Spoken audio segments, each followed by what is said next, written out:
Here are 5 tips to help you clear Naxxramas. Without a doubt, Naxxramas is the most difficult raid within vanilla. For that reason, I put together this video to help anyone progressing through Nax, or even if you've cleared Naxxramas already, I can guarantee you'll find something helpful in this video. Starting things off in no particular order, you're going to want to complete the quest, Echoes of War. This unlocks the ability to turn in tier 3 tokens, and more importantly, this unlocks 2 best in slot frost resist items for every single class. This quest is shareable and you pick this up from Commander Eligor inside a Lights Hope Chapel. You'll complete this quest as you clear to the first boss for each wing in Naxxramas. Only thing you might skip is the Venom Stalker pack in Spiderwing, so make sure to pick that up. With Echoes of War completed, you can now pick up the quest, The Fate of Ramalodni. You'll pick this up from Corfax, located in Lights Hope Chapel. This quest is not shareable, so everyone in your raid will need to pick this up. The Fate of Ramalodni will drop off of the trash in Naxxramas, and everyone in the raid can loot this quest item. Turning the ring back in, you will need to bring 1 Frozen Rune, 1 Blue Sapphire, and 1 Arcanite Bar. You'll be awarded a 15 stam, 25 frost resistance ring, Ramalodni's Icy Grasp. As for the other frost res item, you just need to bring some materials to Craftsman Wilhelm, the blacksmith, which is located outside of Lights Hope Chapel. You'll need 2 Frozen Runes, 2 Essence of Water, 2 Blue Sapphires, and 30 gold. They will give you the option to pick between 4 different pants, all giving 40 frost resistance. My next bit of advice is do the easy bosses first. This will build confidence to knock out the harder bosses later on, and will give your raid substantial upgrades, making the raid easier. The general consensus is doing Spiderwing first, then Plague Wing, and then either A-Bomb or Military last. You could change some things up here, maybe doing Noth the Plaguebringer first, as I believe it's the easiest encounter inside of Naxxramas. Following that, going into Spiderwing, and then maybe dipping your toes into Military Wing and doing Instructor Vesuvius.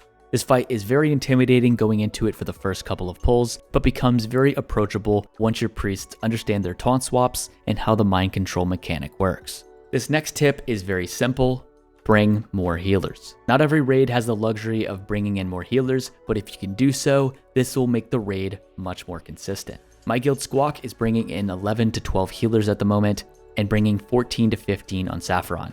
Without a doubt, this is the most healing intensive fight in Naxxramas. For that reason, it's pretty normal to bring in more healers on this encounter until you have enough frost resistance gear. Warriors can help out with this by bringing along a Diamond Flask set. Essentially what this is, if you are unfamiliar, you put on a ton of plus healing gear with the Diamond Flask trinket, use the trinket, and then swap over to another set that has the trinket in there, and then you'll retain all of that plus healing gear, giving the warrior a ton of self-healing while still benefiting from their main setup. And having a Diamond Flask setup like this will be especially useful for your main tank on Lotheb. So for all my DPS warriors, try to bring a Diamond Flask setup for Saffron. Next up, we got another easy tip: using the undead trinkets. Either the Seal of the Dawn or Rune of the Dawn trinket. If you don't have this or you aren't currently using them, you're missing out on a ton of DPS. 48 spell power for my caster DPS and 81 attack power for my physical DPS. With most of Naxxramas being undead, this is going to be a huge raid DPS gain. To get this trinket, you need to complete the quest The Flesh Does Not Lie from Bettino Bigglesink, located outside of Lights Hope Chapel. Get a group together and head inside of Stratholme Undead, loot some plague samples off of the undead mobs, and then turn this back in for the follow-up, The Active Agent. You will need to find and return the Scourge data to Bettina Bigglesink. Keep in mind for this quest, you can use the already cleared Stratholme Undead instance, so don't reset your ID. The Scourge data will be in a box that randomly spawns in one of the 3 ziggurats. Upon completion, you'll be able to pick between either the Seal of the Dawn or the Rune of the Dawn trinket. Last but not least, we got to talk a little bit about consume usage and just the nature of Naxxramas. Ultimately, Naxxramas requires you to bring a ton of consumables, and for some bosses, it's absolutely a necessity in order to clear the boss. Something like Lotheb, for example, you will always need at least 1 Shadow Protection Potion. Of course, if you have insane raid DPS, maybe you can get around this, but for most guilds, you're going to pop at least 1 or maybe even 2. For my healers on Patchwork, you need to be using a Mana Pot or Dark Runing or Demonic Runing as soon as you can, every single pull. There's really no way around it on this fight. You need to always be casting and using your Mana Pots and Runes as soon as you are missing the mana. And then the next set of items, just things that are going to speed up the raid and make things a little bit more consistent. Using Faps on the Golem packs to clear up the A-Bomb wing much faster, using a Lip AoE taunt rotation to help with the Skitter packs and Spiderwing, or even using target dummies when you overpull can go a long way. And then even simple things like just bringing food to heal yourself or bandages so that the healers aren't constantly having to drink and eat.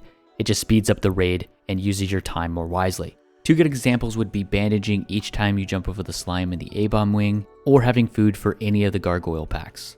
And that's pretty much it. If you guys really liked this video, maybe I'll make a part 2 in the future. As always, be sure to like and subscribe for more videos just like this one, and I will see you in the next video.